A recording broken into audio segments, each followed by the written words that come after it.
Bueno, vamos a informar como todos los martes sobre la situación de salud en el país.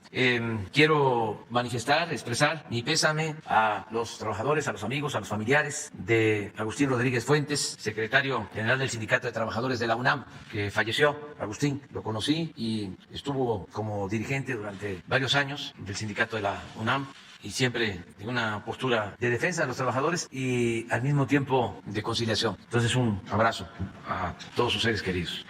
Vamos a comenzar. El día de hoy, como ya afortunadamente, esa es la noticia, afortunadamente está bajando la pandemia, pues ya no consideramos que era necesaria la participación de la maestra Delfina Gómez Álvarez, porque hay normalidad en las escuelas, no ha habido ningún problema de nada. Lo mismo en el caso de Marcelo, que nos ayuda para todo lo que es el abasto de vacunas, pero lo cierto es que ya tenemos vacunas suficientes. Podría decirles que están garantizadas las vacunas para todo el año, las vacunas de refuerzo. Ya tenemos adquiridos los lotes que nos harían falta para el refuerzo y pagados además por adelantado, o sea, no tenemos problema. Y por lo mismo, como ya están las vacunas en sitio, pues tampoco va a participar el general secretario Sandoval, que nos ayudan en la logística y en la distribución, porque no tenemos ahora que informar sobre distribución de vacunas, porque ya lo que se tiene está en los estados. Entonces, por eso, nada más, el doctor o los doctores están aquí con nosotros para informarnos de cómo vamos. Adelante. Con su permiso, señor presidente, muy buenos días a todas y todos ustedes. Los saludo con el afecto de siempre. Y como ustedes ya oyeron, es oportuno tener esa visión de la pandemia, que bueno, de la vacunación, pero no podemos olvidar y por lo tanto continuamos con el compromiso de estar informando sobre los medicamentos adquiridos por el sector salud para nuestro país. Y como pueden ver en la imagen, y ustedes ya conocen los elementos de la compra consolidada, ahora se han distribuido 646 millones de medicamentos y material de curación. En la siguiente se muestra que entre febrero y marzo recibiremos 137.205.597 piezas derivadas de la extensión contractual de las compras del 2022, con lo que se garantizará el abasto del primer semestre. La compra del INSABI y de la UNOPS garantizarán un abasto mayor del 95% de las claves solicitadas para el primer semestre. Asimismo, en la siguiente, pueden ver ustedes que en los últimos 7 días se entregaron 9.115.299 piezas de medicamentos y de material de curación, estando en tránsito 7.963.954 piezas. En la siguiente, durante la semana del 13 al 19 de febrero, se distribuyeron 344.450 piezas de equipo de protección personal en 6 entidades. Así, la distribución acumulada en el primer bimestre de este año es de 2.868.986 piezas. Por otro lado, en la siguiente pueden ver que el INSABI, con la suma de las 28 entidades federativas del plan de distribución de la última milla y con ayuda de Sedena y Birmex, distribuyeron en los estados de México y Veracruz 246.684 piezas para abastecer 554 unidades de salud. En las siguientes imágenes también informamos sobre medicamentos. En este caso, en la primera, que COFEPRIS liberó el 10 de febrero cerca de 14.000 piezas de medicamentos para el cáncer, fabricados en Argentina, 13.293 de ciclofosfamida y 626 de topósido, todas de calidad, seguras y eficaces. Y por último, en la siguiente les comunico que del 12 al 18 de febrero se prepararon 2.603 mezclas oncológicas para pacientes del Instituto Nacional de Cancerología, del Hospital Juárez de México y del Instituto de Enfermedades Respiratorias. En siguientes días se sumarán a esta unidad de mezclas de medicamentos el Hospital General de México para así completar lo que es en la zona metropolitana y cercanías la preparación de estos productos, donde se suman diferentes antineoplásicos de acuerdo a la enfermedad y antibióticos, así como suplementos para alimentación nutricional. Muchas gracias. Con su permiso, maestro. Vamos a comentar sobre la epidemia. Como ya señala el presidente, las noticias han sido muy positivas durante ya un mes consecutivo, con reducciones en la intensidad epidémica y con avances muy sustanciales en la cobertura de vacunación, particularmente en los refuerzos, donde estamos teniendo una gran velocidad de aplicación. Si me pasan la primera, vamos a visualizar hoy con cierto detalle, aprovechando que tenemos un poco más de tiempo, cada entidad federativa, cómo ha estado la epidemia en cada entidad federativa. Vamos primero por el panorama general nacional. Esta es nuestra misma curva epidémica de agregación semanal, solo que ahora la pusimos en forma de columnas en vez de línea, pero es la misma idea. Como pueden ver ustedes, la altura o la cantidad, no, si me permiten me paso para allá, como van a ser varias curvas. Muchas gracias, con su permiso, presidente. Aquí lo que quiero aprovechar para hacer notar es las 4 curvas epidémicas, los 4 ciclos de epidemia de COVID-19 en México, y en esta ocasión aprovecho para que ustedes visualicen lo que en su momento destacamos como una curva plana. No quisiera perder la ocasión de que la vuelvan a visualizar 2 años después, cuando hablamos de que aplanamos la curva en el inicio de la epidemia. Esta curva es evidentemente más plana que cualquiera de las otras tres, no se diga la más reciente. ¿Cuál fue en su momento la importancia estratégica de este aplanamiento de la curva mediante las medidas de la Jornada Nacional de Sana Distancia y lograr ganar tiempo suficiente para acondicionar los hospitales y hacer la más grande expansión hospitalaria que haya ocurrido en el continente, según lo ha reconocido la Organización Panamericana y Mundial de la Salud? Esta curva plana fue lo que nos permitió. Vámonos al contraste con la curva número 4, segunda, tercera, cuarta, que es la de Omicron, donde tuvimos una gran cantidad de casos, pero como en su momento lo dijimos, desde finales de noviembre, cuando se conoció esta variante del virus, había signos de que iba a haber una propagación muy grande, pero poca intensidad en términos de enfermedad grave, y así se comportó, así lo fuimos anunciando cada uno de los días. La siguiente, por favor. Aquí vemos la hospitalización, vean ustedes cómo el patrón es muy diferente, en vez de que la última curva sea la más grande, es la más pequeña. Primera curva, segunda curva, que fue la más intensa, y después tuvimos la tercera y la cuarta, y tenemos una reducción o una comparación de 82% con respecto a la punto máximo de la epidemia, el momento en que nos encontramos actualmente en ocupación hospitalaria. Nunca superó del 50% la ocupación hospitalaria nacional, porque tuvimos suficientes camas, producto de la reconversión, pero además teníamos ya una gran proporción de la población vacunada cuando llegó esta cuarta ola. La siguiente. Lo mismo en las defunciones, vean ustedes que la segunda ola fue la más intensa y después tuvimos la tercera y la cuarta, y también la comparación es muy notoria entre el punto máximo de la segunda curva y el momento actual, hay 76% de diferencia. Y afortunadamente llevamos también ya 2 semanas consecutivas de reducción de la mortalidad. Ahora vamos a ver en las siguientes lo que ocurre en las escuelas. Esto también lo hemos estado destacando porque es un monitoreo que nos interesó desde el inicio, cuando decidimos que se abrieran las escuelas para no perder ya los beneficios de la actividad educativa, y fuimos monitoreando para que no hubiera contagios en las escuelas. Lo que encontramos es que no los hubo, siguió reduciendo la epidemia y fue durante el periodo vacacional de invierno donde empezó la cuarta ola, completamente independiente de la apertura de las escuelas. Igual que en todas las edades, hubo un incremento de los casos, menor proporción de casos graves. Afortunadamente en la infancia es donde existe la menor probabilidad de que haya enfermedad grave, y después empezó desde el 15 de enero a reducirse. Y el porcentaje de personas menores de edad que representan casos en la epidemia se mantuvo estable o incluso disminuyó a lo largo de esta curva número 4. La siguiente nos muestra la afectación de escuelas. Ha estado fluctuando desde punto 2, la semana pasada informamos punto 12, actualmente punto 14, una pequeña variación. El número o proporción de escuelas que han tenido algún grado de afectación mayormente se presenta un caso en algún salón, se interrumpe la actividad en un salón o a veces en los planteles durante 5 a 7 días. La siguiente. Ahora sí vamos a ver en las entidades federativas, cada una de las entidades federativas, para que usted, si vive en cualquiera de estas 32 entidades, identifique lo que ha pasado en su localidad. La siguiente. Vamos una por una, pero de manera ágil. Vamos a estar viendo lo mismo, la curva epidémica de casos registrados, en la gráfica grande en color azul, y en el recuadro más pequeño en color verde, la curva de defunciones, los dos elementos más indicativos del curso de la epidemia. Este es Aguascalientes, y en todos los casos vamos a ver una primera curva generalmente plana, una segunda curva más intensa, una tercera curva más pequeña, y la de Omicron, la cuarta curva más grande en número de casos, y vean ustedes en la mortalidad. Aquí vemos que ya está disminuyendo, y lo mismo la mortalidad está en descenso. Mismo patrón para las 32 entidades federativas, lo vamos a ir apreciando. La siguiente, este es Aguascalientes, Baja California, lo mismo, casi se acaba ya la epidemia en Baja California, lo mismo las defunciones en claro descenso. La siguiente, Baja California Sur, mismo patrón. La siguiente, Campeche, lo mismo, casos, defunciones. La siguiente, Chiapas, lo mismo. Vean ustedes también la variación que existe en la intensidad de las curvas epidémicas entidad por entidad. Esto también en su momento lo destacamos desde el inicio de la epidemia, y la presentación de la epidemia no ocurrió al mismo tiempo en todo el país. Esto es lo que en su momento dio lugar al semáforo de riesgo COVID como un mecanismo diferenciado de estimar el riesgo epidémico, la probabilidad de que haya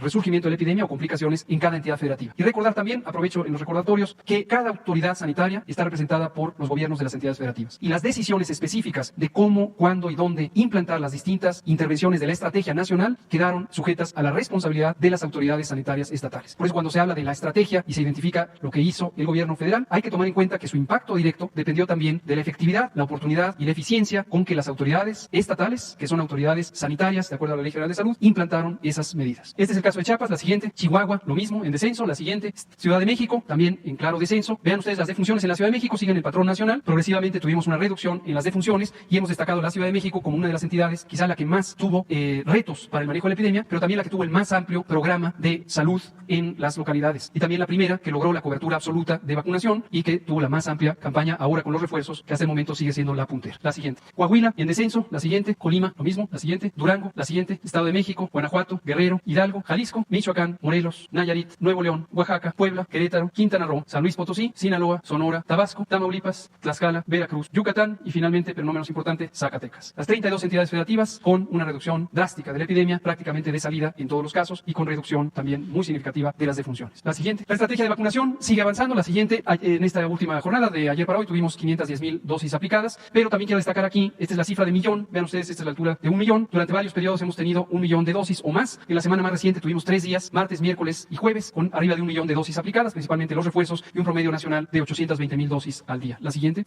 ha mantenido siempre su ritmo ascendente la curva de dosis aplicadas. La siguiente, corresponden ya a 85 millones de personas, mayormente 93% esquemas completos. La siguiente, la cobertura nacional, como hemos destacado, está arriba del 90%, ninguna entidad federativa está por debajo de 70%, las que han significado un reto mayor son los estados que tienen dispersión territorial y poblaciones rurales, Chiapas, Oaxaca, Guerrero, pero encontramos muy buena colaboración tanto de las autoridades locales como desde luego de las poblaciones y las autoridades municipales. La siguiente, este es el resumen de lo que se ha logrado, es 86% la cobertura para cualquiera de las edades que se están involucrando, 90% la cobertura en adultos, es lo que acabo de presentar, y ven ustedes, niñas, niños, adolescentes, 14 a 17 años, 52%. La siguiente, respecto a los refuerzos, estos son los grupos de edad específicos, 69% la cobertura en personas de 60 años y más, 43% en personas de 40 años y más, y 24% en el grupo que se abrió hace 12 días, el grupo de personas de 30 a 39 años. La siguiente, hemos recibido 202.5 millones de dosis de estas 7 vacunas, aquí se ve lo específico, como ya habíamos anunciado, estamos en proceso de recibir 18 millones de dosis adicionales del mecanismo COVAX, que nos queda todavía pendiente que nos entreguen el producto, y tenemos reservas completas de las que han llegado, ya se han distribuido prácticamente todas, se han aplicado prácticamente todas, pero con estas 18 millones y otro tanto que quedará por definirse por parte de COVAX, tenemos suficiente para cubrir todos los refuerzos que están pendientes. La siguiente, el último mensaje es un recordatorio, ya abrimos todo el registro, todo el preregistro para niños, niñas y adolescentes de 12 a 14 años, si tienen las enfermedades crónicas que aumentan el riesgo de COVID grave y que hemos anunciado repetidamente, 15 años en adelante, tengan o no tengan alguna condición de salud, y personas adultas 18 años en adelante. La página es mivacuna.salud.gov.mx y es importante registrarse, nos ayuda a planear la distribución de vacunas, pero toda persona que no se haya vacunado es bienvenida a vacunarse en los puestos de vacunación. Muchas gracias, presidente. Vamos a de este lado, porque ya le estuvimos. Las dos compañeras, 3, 4, 5, pues. Y queda pendiente, entonces, 6. Buenos días, presidente. Hans Salazar, de Noticiero en Redes.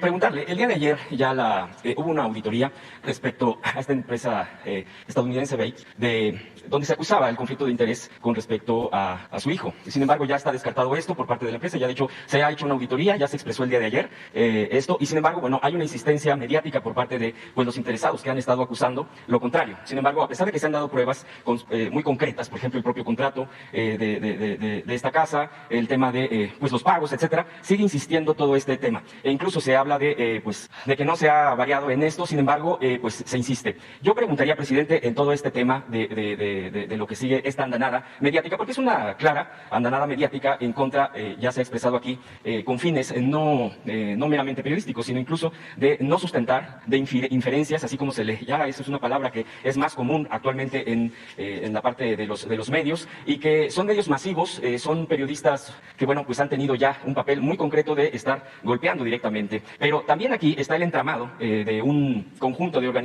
organismos, incluso internacionales. Permítame, y aquí ya también se ha mencionado, la USAID, que depende del Departamento de Estado de Estados Unidos, que directamente está financiando, o por lo menos hay elementos que comprueban este financiamiento a Mexicanos contra la Corrupción, bueno, así mencionado del señor Claudio X, y que tiene el vínculo con el señor que le llaman Lord Montajes. Ahora bien, hay otras organizaciones como NED, Atlas Network, Cato Institute, que han estado también inherentes al tema de la política nacional. Por ejemplo, han venido conferencistas claramente con una tendencia ultraderecha, claramente con una tendencia opuesta al signo del propio gobierno de la Cuarta Transformación, en donde han estado inmersos. Usted ya ha pedido también información respecto al origen de estos recursos, a que se informe. Sin embargo, este tipo de organismos siguen operando. Por ejemplo, hay varios empresarios que tienen que ver con sus organizaciones que aparentemente son no gubernamentales, o así se les ha mencionado, o de la sociedad civil, pero están haciendo una operación política claramente, y que estos recursos probablemente sigan fluyendo, presidente. Finalmente, yo en este sentido, en todo este esquema, en los elementos que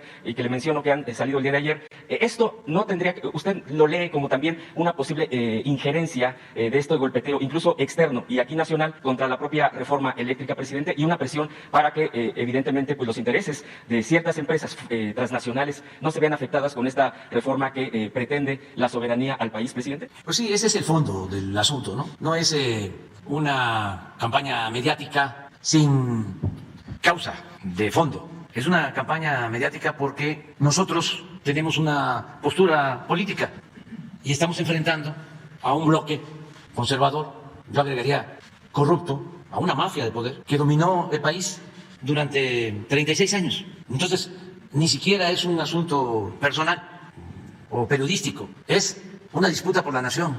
A veces se gana el gobierno, pero no el poder.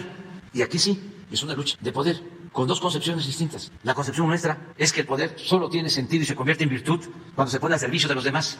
Y la concepción de ellos de poder es distinta. Es acumular dinero por los medios que sean, sin escrúpulos morales de ninguna índole, y actuar de manera clasista, racista, discriminatoria, no tenerle respeto al pueblo. Ya no hablemos de querer al pueblo. Entonces, son los dos proyectos. Pero esto viene de tiempo atrás. Nosotros los hemos enfrentado durante años. Claudio X González, hijo, pues trae la escuela del padre, que fue el que encabezó la guerra sucia en el 2006. Era presidente del Consejo Coordinador Empresarial. Llegó a decir que si yo ganaba, no descartaban la posibilidad de actuar como en 1973, cuando se llevó a cabo un golpe de Estado, cuando Pinochet. Es lo mismo. Yo recuerdo una reunión convocada por empresarios en el 2006 en Valle de Bravo, y Claudio, hijo, me cuestionó por mis posturas, y ahí salió lo de la venta de Banamex, de que no habían pagado impuestos, y que si no habían pagado impuestos era porque así estaba la ley. Y les respondí que no era un asunto legal, sino moral. ¿Cómo vendían un banco en 12,000 millones de dólares y no pagaban un centavo de impuestos? Pues esa es la misma historia. Se hablando de 2006, pues ya lleva más de 15 años. Y siempre los hemos enfrentado, siempre los hemos enfrentado. Y ellos han contado con los medios de información, ya han estado financiando campañas con ese propósito. Y convocan o enganchan a periodistas que los vuelven mercenarios para hacer investigaciones en contra nuestras, en contra de nosotros. O sea, imagínense cuántos tiempos, videos, hay un video de la campaña pasada sobre populismo, financiado también por ellos. Y todos estos periodistas, en los últimos tiempos, los contratados por Claudio X González, pues surgen del Reforma, algunos hasta de Proceso, pero la mayoría del Reforma. Estos que hacen la investigación, que hizo la supuesta investigación de la casa de José Ramón, viene de AM, de León, que es el equivalente al Reforma, de Guanajuato. Y se atrevió a decir Carmen Aristegui de que era un hombre o un periodista objetivo, que por eso ella De prestigio. de prestigio. Pues sí, en ese ámbito donde se forman, tienen prestigio, porque están alineados a un bloque conservador. Entonces el propósito es dañarnos, el que puedan desacreditarnos, nada más que no lo han logrado ni lo van a lograr, porque tenemos autoridad moral. Ya lo he dicho varias veces. Si fuésemos corruptos como ellos, o deshonestos, porque no solo es dinero, es deshonestidad, falta de ética en el periodismo, es mentir, hacer daño sin tener elementos, sin tener pruebas. Bueno, si no tuviésemos como escudo nuestra autoridad moral, ya nos hubiesen destruido. Es más, no estaría yo aquí, no hubiésemos aguantado. Pero hemos salido de la calumnia ilesos. Esta fue otra andanada y vendrán otras. Y es muy importante también que todo esto se ventile, se sepa de que los medios, no todos, pero sí son defensores de grupos de intereses creados, de gente que no pagaba impuesto, que manejaban la política económica, tenían mucha influencia con los presidentes. Imagínense si Claudio, papá, fue el jefe de todo el grupo que llevó a cabo el fraude electoral del 2006, que se robaron la presidencia de la República. Pues ni modo que el presidente no lo atienda. Todavía hasta el sexenio pasado le recomendó al presidente Peña que para tener dinero en el gobierno que aumentara el precio de las gasolinas, y le hicieron caso. De 10 pesos terminó costando la gasolina 20. Y ese fue Claudio X, o sea, el papá. Y él dijo, pues es lo mismo. La señora Amparo Casares, pues también de gobernación con Krill, vinculada al grupo de Aguilar Camín, desde luego a Claudio. Esos son los mismos que hemos enfrentado desde hace mucho tiempo. Lo que ahora está quedando de manifiesto es de que pues no son independientes, ni neutrales, ni centristas, ni socialdemócratas, ni moderados. No, están en el bloque conservador y corrupto en este país. Y acerca de la intervención de Estados Unidos, pues es muy lamentable, pero también desde hace tiempo que ha venido dando en los cables de Wikileaks, que, por ejemplo, toda esa gente, todos esos periodistas, ninguno demanda la libertad de Assange, de Wikileaks, que lo tienen preso. Ninguno. Lo que se dice estricto, pues no son periodistas, no enfrentan pues, al poder opresor. No, enfrentan a quienes luchan en contra de la opresión. Entonces, ¿pero qué dio a conocer este periodista, este investigador? Pues son los cables de la información secreta, y ahí en esos cables que tienen que ver con México, aparecía que la señora Denise Dresser iba a la embajada de Estados Unidos a informar. Entonces, ¿qué me puede sorprender? Que ahora siga con esa postura, o que pertenezca a un grupo que recibe dinero del gobierno de Estados Unidos. como este grupo de Claudio X González, de la señora Casal, pues es lo mismo. Yo lamento mucho que el gobierno de Estados Unidos no cambie su política exterior, que sigan practicando la misma política de hace 2 siglos. ¿Cómo se llamaba el embajador famoso? Poinsett. Se van a cumplir 200 años de que comenzamos con la relación o el reconocimiento de las relaciones entre Estados Unidos y México. En este año se cumplen 200 años. Y Poinsett era embajador de Estados Unidos en México y se metía a la política interna. En ese entonces los partidos eran las logias masónicas y habían 2 logias, la yorquina y la escocesa. Y Poinsett, pues desde entonces tenía una representación del gobierno estadounidense. Pero bueno, ya pasó tiempo. ¿Cómo va a ser lo mismo? Yo no estoy tratando este asunto de manera sistemática porque la verdad me apena. Son de estos asuntos que dan pena ajena. Como en cuestiones fundamentales como el tratado comercial, la integración económica comercial de América del Norte, ¿cómo voy a tratar esos importantes temas para las naciones con el dinero que le dan a Claudio X González y a la señora Casal? O sea, es rebajarse como gobiernos y como naciones. Ojalá y pues se haga una revisión de esas políticas. Es lo mismo del señor Ted Cruz. ¿Cómo se llama? Ted Cruz. Ted Cruz, sí. Imagínense ¿por qué se mete? Porque es amigo de Junco. De Junco. De Reforma.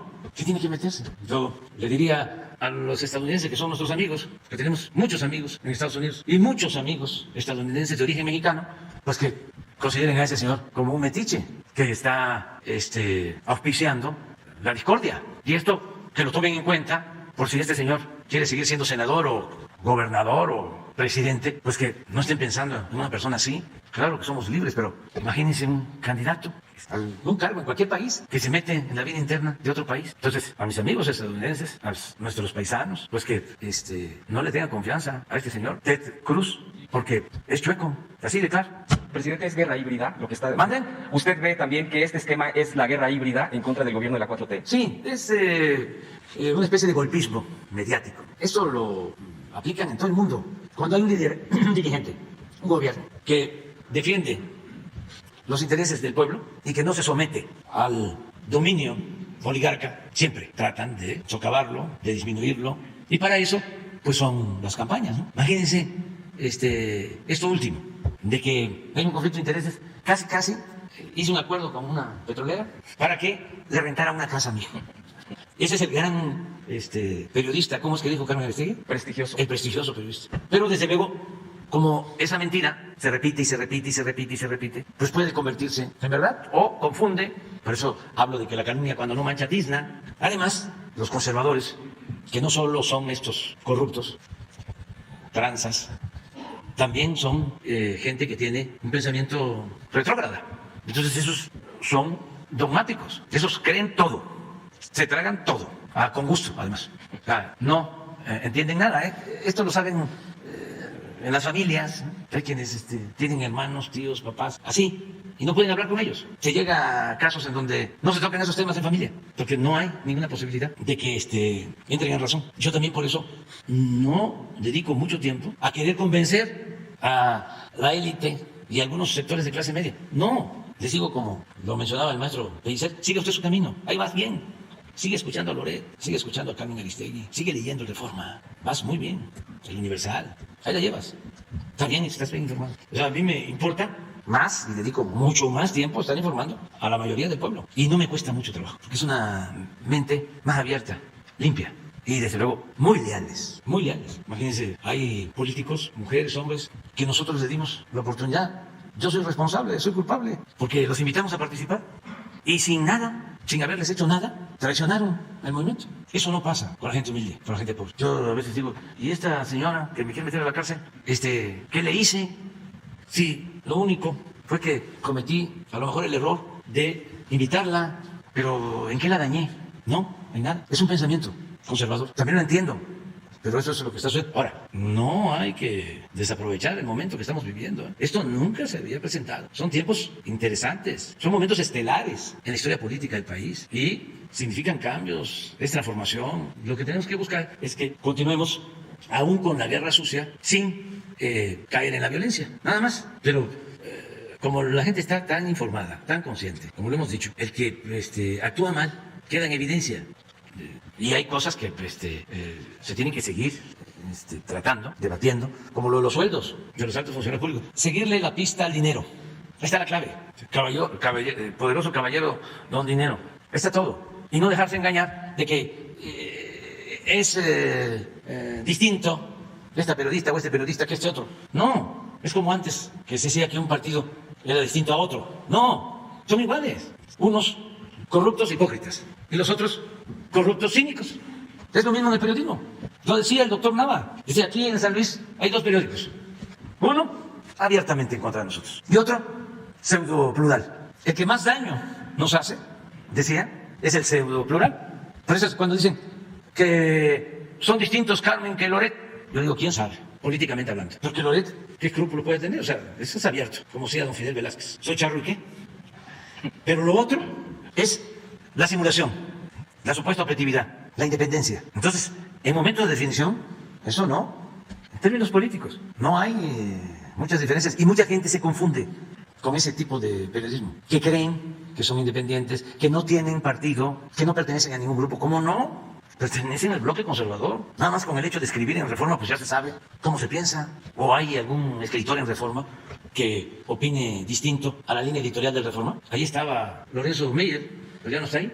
Todos los demás, todos. Ahí son más claros, conservadores. El Universal, durante mucho tiempo, mantuvo una línea editorial interesante porque sus notas informativas a favor del régimen. Yo creo que desde que se fundó el Universal, en la época de mi paisano Palavicini, que estaba vinculado a la empresa petrolera El Águila. Todavía creo que es su símbolo, ¿no? El Águila, la empresa.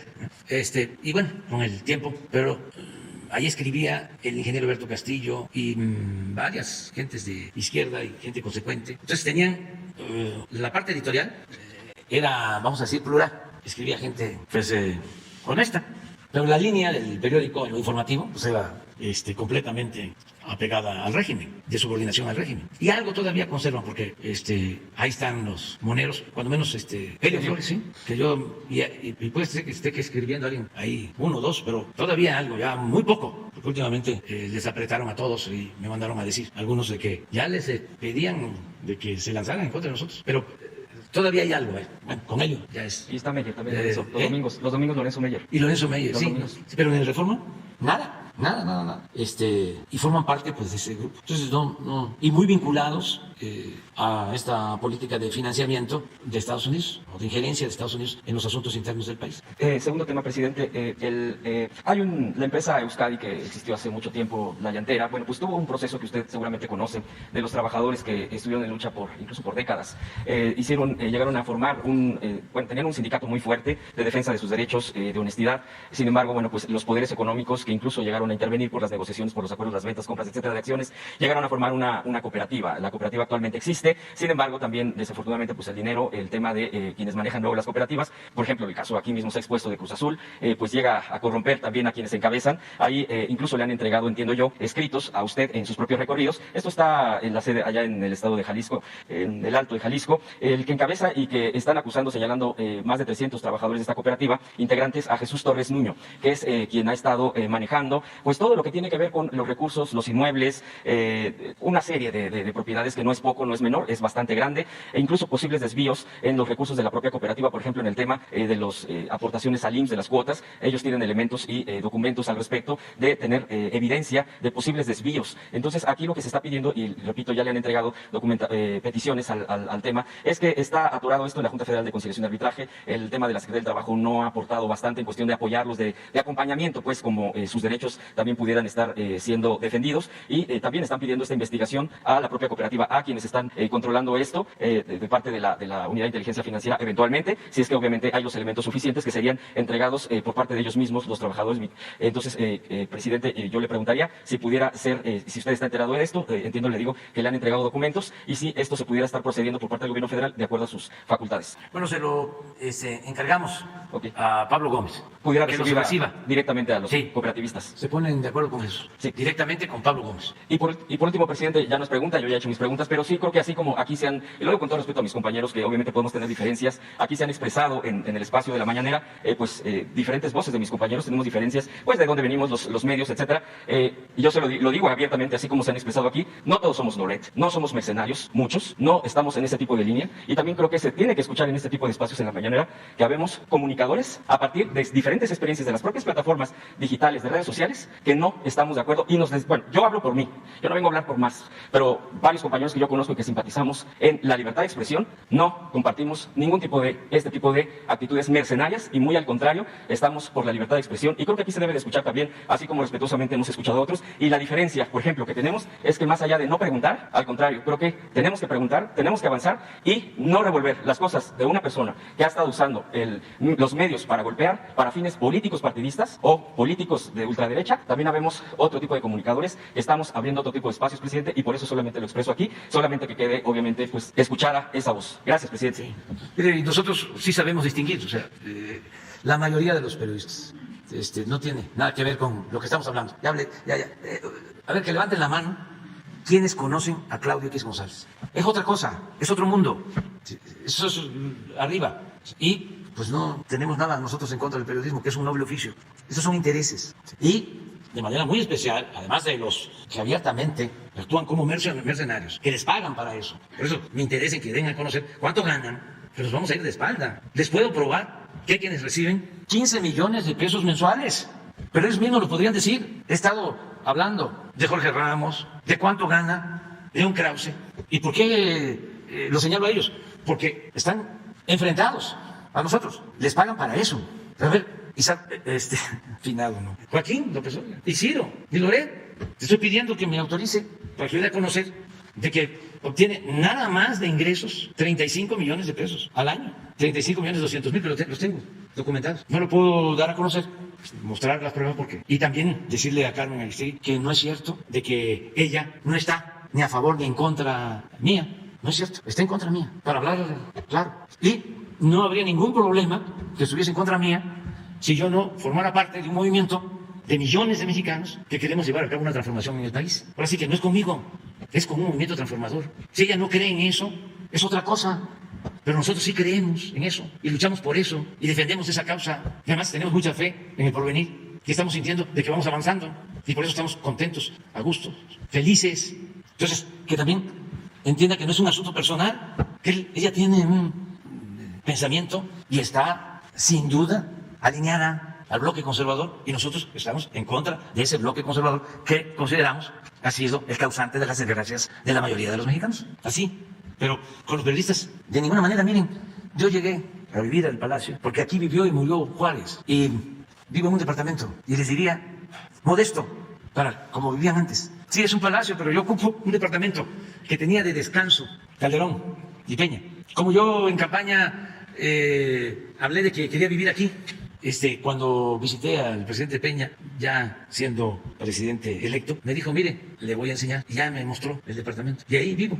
Me costó un poco de trabajo convencer a Beatriz. Pero bueno, lo primero que hice fue separar el área histórica y con muebles de Hacienda, sin comprar nada. Hicimos la primera sala de juntas, no la sala de junta histórica, donde aprendieron al presidente Madero, que mañana lo vamos a recordar, ni el despacho, sino en la parte que manejaba el Estado Mayor, vamos a decir ya impactada, no los salones. Y la primera sala, que algún día les voy a invitar, bueno, les invito mañana, vamos la mitad y pasado mañana la otra mitad, así como están, esta mitad y la otra mitad.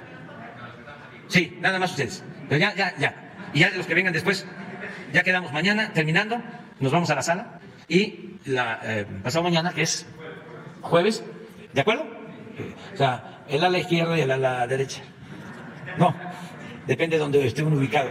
Bueno, mañana les invito. ¿Saben cómo se llama la sala?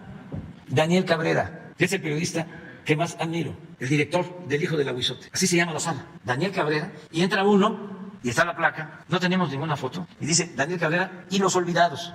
Y van a ver qué periodistas hay ahí. Desde luego, nada que ver con integrantes de medios de información que se han formado pues en el esquema de la política del poder y en los últimos tiempos en la política neoliberal. Entonces, mañana les invito, pues, para que es un poco por lo que él plantea. O sea, yo no estoy en contra de los periodistas, yo estoy en contra de quienes se venden, se alquilan, que están al servicio de estos grupos de poder. Y son grupos de presión, porque saben también para qué los usan, para sacar prebendas. Por ejemplo, esto de Loret, pues está demostrado de que tiene financiamiento de, ¿cómo se llama Latinus, vinculado con la venta de medicamentos a gobiernos. Entonces, ¿para qué usan ese periodismo? Pues para amedrar, para sacar provecho. Y además, si no se les dan concesiones, contratos, ahí va el reportaje en contra. Pero en fin, ya. Buenos días, presidente. Shaila Rosafel, corresponsal del Grupo Gili, El Imparcial de Sonora, La Crónica de Mexicali, Frontera de Tijuana y Imparcial.com México. Buenos días, secretario, subsecretario. Presidente, sobre los hechos registrados de violencia en Caborca, donde alrededor de 50 vehículos la semana pasada irrumpieron en Caborca y, bueno, se llevaron a 5 personas que ya fueron liberadas. Presidente, ¿qué bases tiene en las investigaciones sobre lo que está sucediendo ahí en Caborca? Y, pues, ¿qué se va a hacer para evitar que estos hechos se repitan? Ayer usted comentaba que Sonora salió en el 5º lugar ahí entre los 6 estados, donde se concentra el 50% de los homicidios por lo que ocurre en Ciudad Obregón y Caborca, precisamente. Entonces, que nos pudiera comentar. Pues vamos a continuar apoyando en Sonora para enfrentar estos grupos. Esto tuvo que ver, según alguna información, con detenciones que se han llevado a cabo en esa región de Sonora. Y fue así, espectacular. Afortunadamente ya liberaron a los jóvenes y ya hay, vamos a decir, tranquilidad. No quisieron hablar, no han querido hablar los jóvenes. Entendemos por qué, pero se está actuando en Caborca y también en Cajeme, en toda la región, estamos trabajando ahí. Y sí, en los últimos tiempos estaba en 5º lugar Chihuahua y en 6º Sonora. Sí, y ahora pasó a estar entre los 6 con más violencia. Sí, lo tenemos registrado, eso estamos trabajando. Decirle a la gente de Sonora que no vamos a dejar de actuar y de apoyar. Gracias, presidente. En otro tema, presidente, preguntarle, cuando ya se termine la aplicación de las dosis de refuerzo de la vacuna para los grupos prioritarios, si han pensado o analizado en incluir a los niños de 5 años en adelante, ya que se incluye ya a los adolescentes, pero a este grupo de edad preguntarle esto. Sí, se está revisando de acuerdo a lo que se recomienda, ¿no? En estos casos.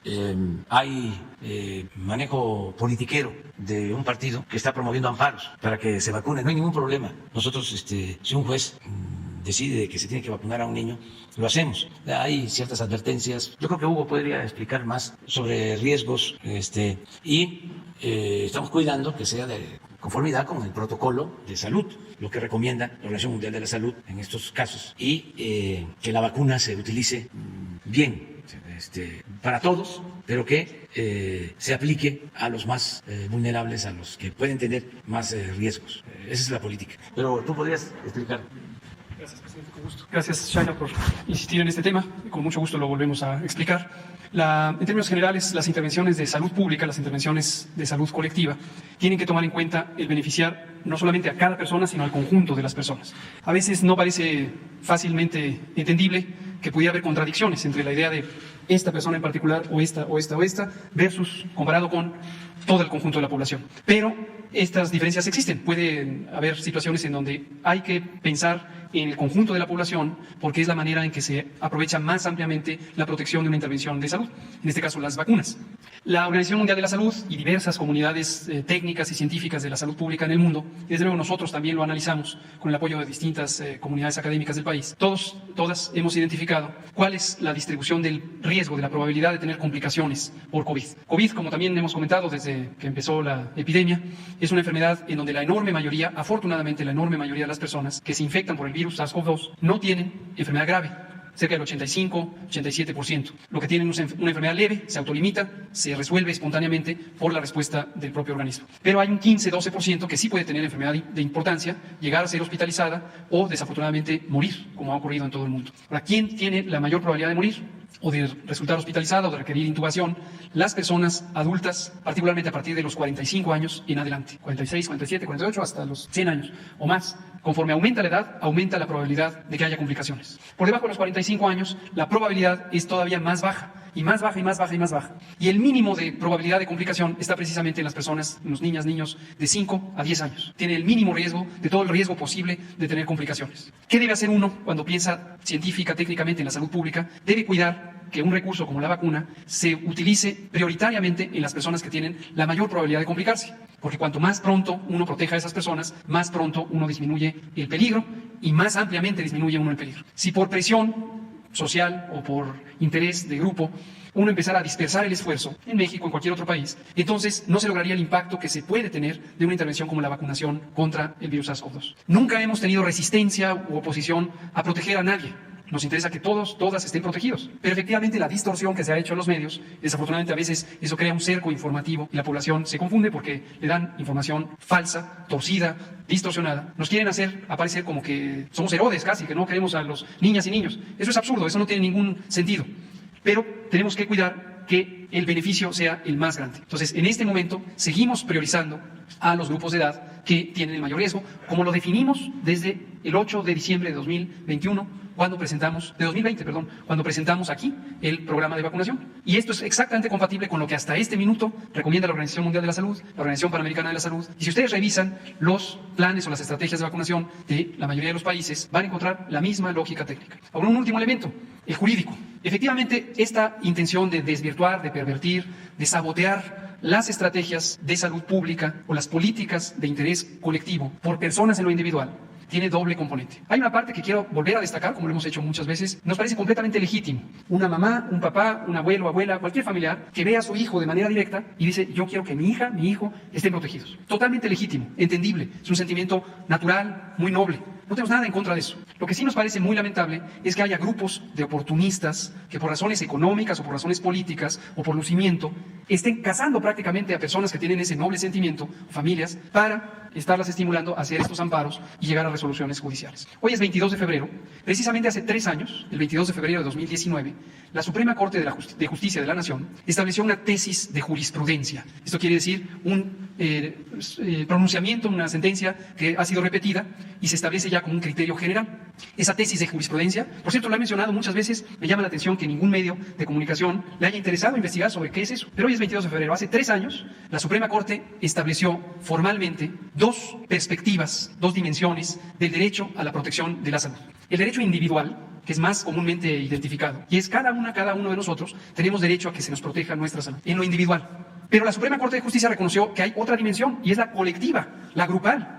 Y no solo eso, sino que estableció que si en algún momento entran en contradicción, lo grupal, lo colectivo, lo poblacional, tiene precedente. Precisamente porque también en términos jurídicos, si no hubiera un criterio general, a capricho o a capacidad de persuasión de los casos individuales, se estarían desviando las políticas, los programas, las estrategias que protegen al conjunto. Hace 3 años lo estableció la Suprema Corte de Justicia. A ver si alguien tiene curiosidad e investiga y revisa exactamente por qué también en términos jurídicos estamos procediendo conforme a la ley. Gracias, subsecretario. Nada más para precisar, mi pregunta es si cuando ya se terminen de vacunar, en vacuna de refuerzo a los grupos prioritarios, si están analizando que siguieran los niños de 5 años en adelante. Y también el presidente mencionó que están viendo o han visto algunos riesgos en la vacuna, o sea que ha sido como, si nos pudiera ahondar un poquito en eso. Gracias. Qué bueno. Gracias, Shaila Rosegel, por retomar este tema. Y espero que esto pase el cerco informativo, pero desde luego a través de ustedes no tengo mucha esperanza que los medios corporativos como los que señalaba el presidente vamos a encontrar esto. Seguramente lo que vamos a ver mañana en el encabezado es López-Gatell insiste en que no se vacunen a los niños. Cuando uno piensa en una intervención de salud, la que sea, hay que sopesar 2 elementos, el beneficio y el posible riesgo que pudiera conllevar. El beneficio está en proteger frente a, pensemos en esto, en el COVID, la probabilidad de tener enfermedad grave. Ya dijimos que si nos vamos a niñas, niños de 5 a 10 años, su riesgo es muy bajo. Entonces, la probabilidad de que haya beneficio es pequeña, porque el riesgo de entrada es muy bajo. Entonces, ya no agrega mucho más el vacunar. Las personas, las familias que de manera muy legítima tienen la preocupación por sus hijos, les vuelvo a decir con todo aprecio y respeto, no piensen en que las niñas y niños tienen el mismo riesgo que hemos visto y que nos ha marcado a todos con tristeza de las defunciones, las hospitalizaciones que ocurren en las personas adultas. Psicológicamente uno está pensando en lo terrible que ha sido la epidemia, uno voltea a ver a su hija o hijo y piensa que le va a pasar lo que ha pasado con esta epidemia. Pero no, niñas y niños tienen un riesgo muy bajo, excepto por supuesto quienes tienen comorbilidades y por eso llevamos ya meses vacunándoles con la vacuna contra el COVID. Por el otro lado, cualquier producto farmacéutico puede tener consecuencias. El riesgo también es muy bajo de que haya una complicación. Afortunadamente, si no, no se utilizaría la vacuna, si no fuera segura. Pero cuando uno ya piensa en el balance de riesgo versus beneficio, cuando hay un bajo beneficio, puede ser que pese más el riesgo. Algunas complicaciones, como puede ser la miocarditis, la inflamación del corazón, ocurren en probabilidad muy baja pero si se compara con la probabilidad de que sea benéfico en una población con riesgo muy bajo, puede quedar empatado o incluso puede inclinar la balanza a decir, mejor no corro el riesgo porque el beneficio es muy bajo, aun cuando el peligro de daño también sea muy bajo, ¿no? Respecto a la pregunta, y para no dejarla suelta, aunque la hemos abordado muchas veces, con mucho gusto lo volvemos a explicar, no tenemos resistencia a que eventualmente, si la evidencia es convincente de que se necesita esa protección en niñas y niños, pudieran llegar a ser consideradas. Desde el principio lo planteamos en el documento, vean el documento del 8 de diciembre de 2020, está planteado desde el principio. Pero eso lo vamos analizando de manera dinámica. No perder de vista que hay muchas otras vacunas que existen y precisamente no se incorporan al esquema de vacunación por las distintas realidades. Pongo un ejemplo, la vacuna de varicela, la vacuna contra la varicela, o la vacuna contra la hepatitis A, esa es otra. Pero hablemos de estas dos, de varicela y de hepatitis A. La hepatitis A es una enfermedad que si da en la niñez, la enorme mayoría de personas, estamos hablando de 99%, van a tener una enfermedad leve. Ciertamente les puede causar fiebre, malestar, fatiga, tardan unas semanas en recuperarse, del todo se sienten fatigados, los niños y niñas. Pero es una enfermedad leve. Si da en la edad adulta, puede dar una enfermedad grave. También en la minoría, pero puede ser grave. Sin embargo, cuando uno considera la perspectiva poblacional, colectiva, uno puede identificar que la utilidad de la vacuna es muy baja, porque la gran mayoría de las personas en México ya tienen anticuerpos contra hepatitis A después de los 15 años. La varicela lo mismo, la varicela exantemática es una enfermedad que si da en la infancia, es una enfermedad leve. Generalmente da entre los 8 y los 10 años de edad. Da fiebre, da ronchas, da vesículas, pápulas, deja algunas lesiones, pero es una enfermedad leve. Y pasados los 15 años, la enorme mayoría de las personas en el mundo, no solo en México, ya tenemos antecedente de varicela y tenemos anticuerpos contra varicela. Entonces, la vacuna igualmente no está incorporada en la gran mayoría de los esquemas de vacunación del mundo. Entonces son ejemplos de vacunas que sí existen. Si uno lo piensa en forma individual, uno diría, yo quiero tener esa vacuna. Pero uno tiene que pensar en la política pública general y el balance entre su utilidad, su riesgo y el beneficio general que puede dar. Gracias. Adelante. Gracias, presidente. Marco Antonio Herrera, de la revista Énfasis y del canal Marco Olvera Oficial en YouTube. Presidente, el próximo 27 de febrero a las 12:30 del día, miles de mexicanos van a abarrotar el Zócalo capitalino con el afán de, por supuesto, refrendar el apoyo que tienen a su gobierno. Y también el 10 de abril mucha gente va a salir, por supuesto, a votar para que usted sea mandatado para terminar los 3 años de su gobierno que le faltan. Y, por supuesto, será un precedente para que los gobiernos que vengan después de usted, pues obviamente no se queden en el poder, que sean pues corruptos y estén saqueando el país. Sobre el tema de la prensa, presidente, yo quisiera insistir. En los últimos días, pues se ha venido desatando una guerra cibernética a través de Twitter, YouTube y demás medios de comunicación. Sin embargo, yo quisiera escuchar su reflexión. ¿Cuál es el futuro de la prensa mexicana y de la prensa mundial? Porque pareciera que la prensa, no toda, por supuesto, pero pareciera que la prensa pues sigue haciendo de las suyas. En Suiza, los habitantes y el gobierno de ese país han votado para que ya nunca más se les dé dividendos del dinero público a la prensa. ¿Cuál es su reflexión sobre el futuro de la prensa, presidente? Aunque ya da una explicación, pero yo quisiera saber cuál es el futuro que usted ve de la prensa, tanto de México como del extranjero, conociéndolo, porque pues ahora pues pareciera que Carmen Aristegui, Ciro Gómez Leiva, Carlos Marín y Loret pues han entrado al top 10 de las mentiras y el saqueo que han hecho a través de los grupos de poder, donde pues ellos han sido los cómplices de ese tema. Le tengo 2 preguntas, si me lo permite. Bueno, yo pienso que es un proceso de transformación que te va a dar de manera autónoma, independiente, aplicando la máxima liberal de que la prensa se regula con la prensa, que va a ser necesario que haya un cambio. Por ejemplo, aquí en México, si no preparan cuadros nuevos o le dan oportunidad a muchos periodistas nuevos que hay y siguen los mismos, pues cada vez van a tener menos credibilidad los medios, sobre todo los medios convencionales, ya porque ya de tanto mentir pues pierden credibilidad. Entonces ya incluso a los que están detrás, a los que aportan el dinero, pues ya no les rinde. Yo así veo las cosas. Antes era distinto, ahora ya esto es porque tenemos un pueblo muy avispado, muy consciente, y esto es en el mundo. Todavía, ahora que estaba la campaña a todo lo que daba, ¿no?, en contra de José Ramón, de su esposa, decía un personaje, estamos a periodicazos acabando con el movimiento. No somos moscas, pues. Pero se entusiasman con eso. No han entendido que son otras condiciones. Y ahí van a ir poco a poco, porque mientras nosotros estemos aquí, vamos a estarnos defendiendo, porque es defender un proyecto, y vamos a estar aclarando, informando, argumentando, y desde luego con el compromiso de respetar la libertad de expresión a todos. No vamos a decirle a ningún dueño de medio de comunicación, ya no queremos que esté esta comunicadora, este comunicador. No podríamos hacer eso por principios, por convicciones, pero Ya la gente está pensando de otra manera. Acerca de la manifestación yo no tengo informes. Yo les diría respetuosamente que no se manifestaran, que no haya ningún acto de apoyo. Que mejor como ciudadanos libres, independientes, participen el día 10. Pero el INE no colocó todas las urnas. Por ejemplo, en mi pueblo hay 4 urnas para 45,000 habitantes, imagínese usted. Bueno, que el que quiere ser libre lo será. Entonces, si hay que estar desde un día antes, hay que estar. Así hemos enfrentado todos los obstáculos siempre. Nunca ha sido fácil. Siempre hemos luchado en contra de la corriente. Estamos enfrentando al INE. Parece mentira, pero es estar constantemente remontando pues todos estos desafíos. ¿Cuántas casillas se pusieron en la elección federal? ¿100 qué? 65,000. ¿Y ahora cuántas van a hacer? 55. Se van a poner como, La mitad. como 30%. Sí. Pero no le hacen. ¿Y todo es para qué?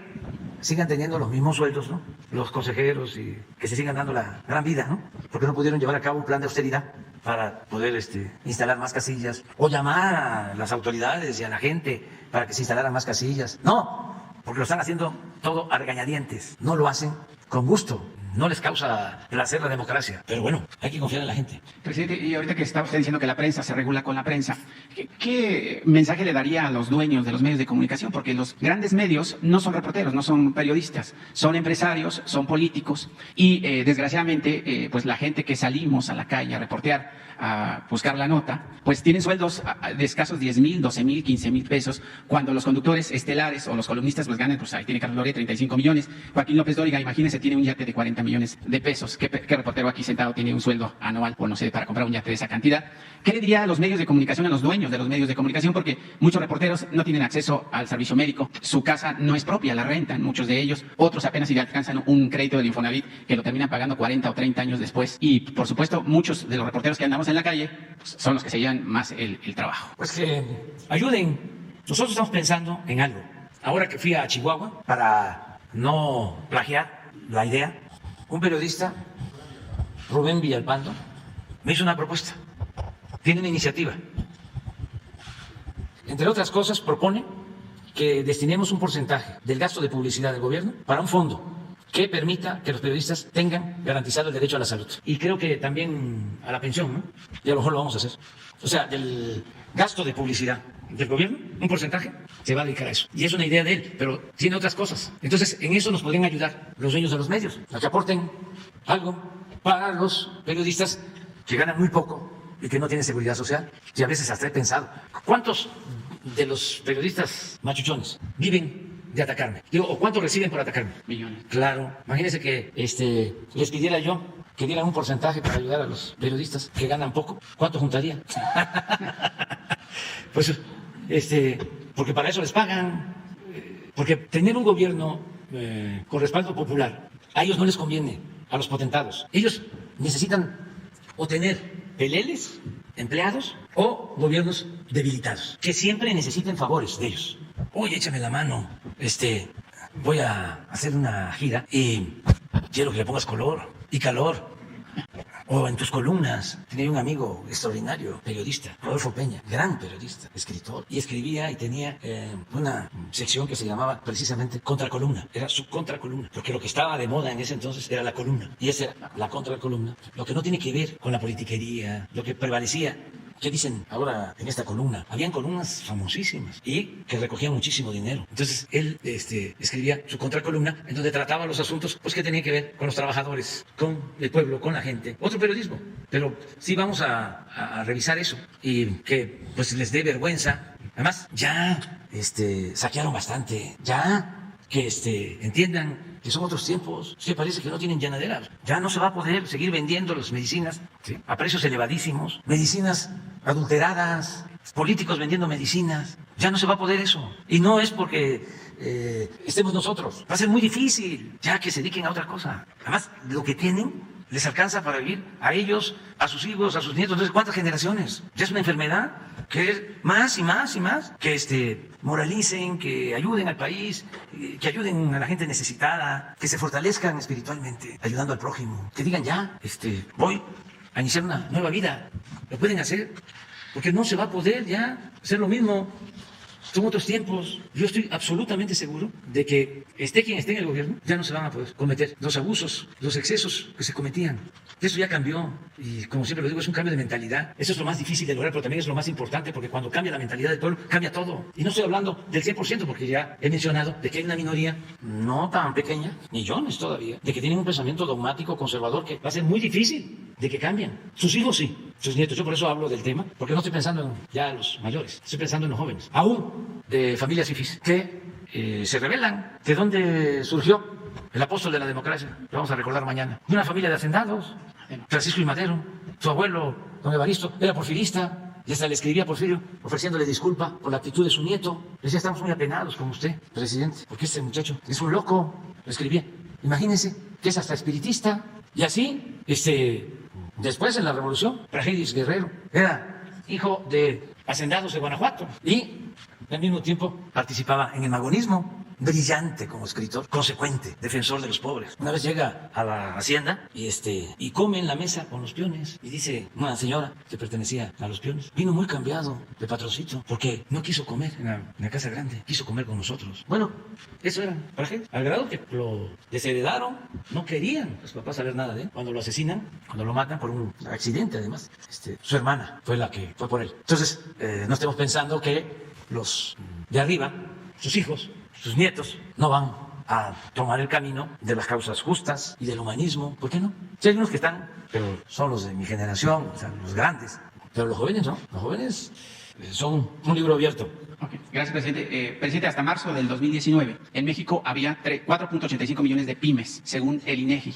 Pero durante estos 2 años de pandemia de COVID-19, que no azotó solamente a México, sino al mundo entero, han cerrado en nuestro país poco más de 1 millón de ellas, sobreviviendo solamente 3.85 millones. En ese sentido, presidente, la pandemia no ha sido el único factor que obligó a las empresas a cerrar la cortina, a bajarla. Existe otro factor: los bancos, las instituciones bancarias que otorgan créditos con excesivos porcentajes de interés. Prueba de ello es el banco Invex, que en 1991 surgió como casa de bolsa y desde 1994 cotiza en la Bolsa Mexicana de Valores, operando en 8 entidades de las 32 que tenemos en la República Mexicana y una sede más en Miami, Estados Unidos. Su actual director general es Jean-Marc Marcir Durán, y quien también consolidó un redondo negocio financiero con la línea de aeronáutica Volaris, donde los cuentavientes se les otorgan tarjetas de crédito para viajar a través de dicha línea aérea. Banco Invex se especializa en atender empresas, banca personal y banca transnacional, pero además es el responsable del quebranto de miles de empresas mexicanas, otorgando créditos buitres, como lo ha hecho el Fondo Monetario Internacional con países sobre todo de América Latina y África. Le pongo un ejemplo. La empresa promotora de servicios integrales para la construcción SADCB solicitó un crédito en 2018 por 250 millones de pesos con un interés del 17.95%. La empresa que recibió el crédito lleva 25 años en el mercado. Su dueño es una persona de la tercera edad. Genera 250 empleos directos y 80 indirectos. Hoy, a 3 años de la deuda, Invex le está cobrando 412 millones de pesos de intereses, solamente 162 millones, además de 66 millones de pesos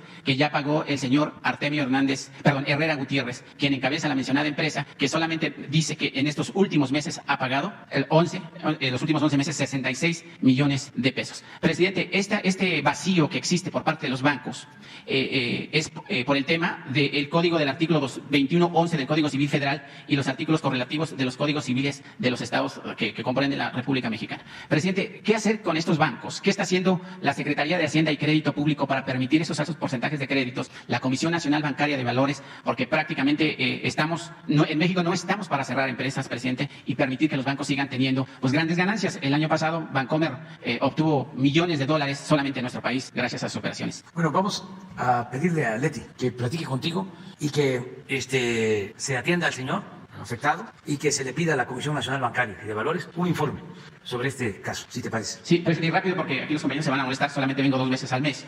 Presidente, existe una población de poco más de 120 millones de personas. De ese rubro, 61 millones son mujeres, o sea que ellas, las mujeres, representan poco más del 52% del total de la población. Su gobierno se ha caracterizado por ser incluyente de las mujeres, donde hoy existen gobernadoras, alcaldesas, embajadoras, cónsules, ministras de la Corte y jueces, entre otros cargos. En ese sentido, presidente, el Poder Judicial y en especial las que imparten justicia para las mujeres siguen siendo los mismos verdugos de su su propio género, o sea, las mujeres. Quien según un reporte del CONAVIN, 94% de los delitos que sufren las mujeres en México quedan impunes, sin resolverse o se favorece a los maridos, novios o compañeros de vida de estas mujeres. ¿Cómo combatir la falta de justicia en su gobierno cuando ahora las mujeres son las mismas que violentan a otras mujeres, quienes favorecen a los verdugos a cambio de pagos y preventas? Le voy a poner un ejemplo de una de las miles de ellas, donde la señora Victoria Domínguez de la Sierra está siendo víctima y despojada por la juez séptima en materia de lo familiar de la Ciudad de México, la maestra María Margarita Gallegos López, quien en contubernio con el esposo de Victoria Domínguez de la Sierra, el señor Jorge Rincón Dueñas, están despojando de sus bienes y sometiéndola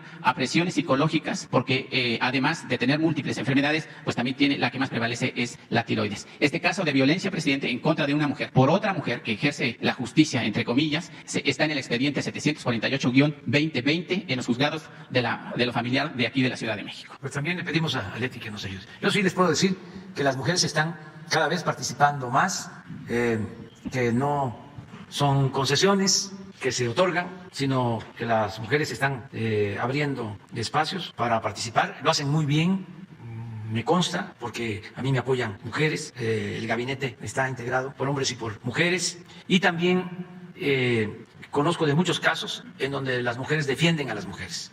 Muchos.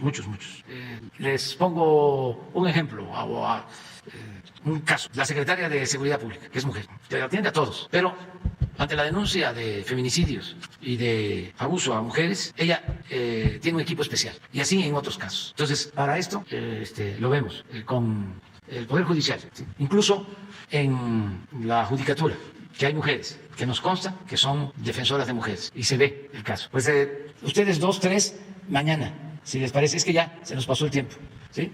Jesús, son las dos compañeras y el compañero. Mañana abrimos con ustedes y queda el compromiso que terminando nos vamos a la sala, y pasado mañana ustedes. Esta es la sala. Es que no, pero no se alcanza. No, pero mañana también que vayan fotógrafos, desde luego, que vean. ¿Mande? Sí, hoy. Al mediodía tenemos una comida. Aquí.